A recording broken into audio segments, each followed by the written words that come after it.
નમસ્કાર, મનોમંથન ન્યૂઝમાં આપનું સ્વાગત છે। ગોધરા શહેરના દાહોદ હાઈવે માર્ગ ઉપર આવેલા સંતરોડ નજીક પાનમ નદીના બ્રિજ પાસે ગઈકાલે મોડી રાત્રે ટ્રક અને બાઇક વચ્ચે અકસ્માત સર્જાયો હતો, જેમાં બાઇક ચાલકનો આબાદ રીતે બચાવ થયો હતો, પરંતુ બાઇક ટ્રક નીચે ઘૂસી જતા દાળ ભરેલા ટ્રકમાં આગ ભભૂકી ઉઠી હતી।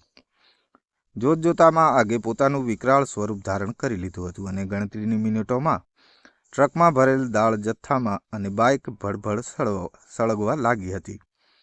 ઘટનાની જાણ ગોધરા ફાયર બ્રિગેડની ટીમને થતાં પોલીસ તાબડતોડ ઘટના સ્થળ ઉપર પહોંચી ટ્રક ઉપર પાણીનો મારો ચલાવી આગ પર કાબૂ મેળવ્યો હતો। મનોમંથન ન્યૂઝ મહેશ પટેલ, પંચમહાલ।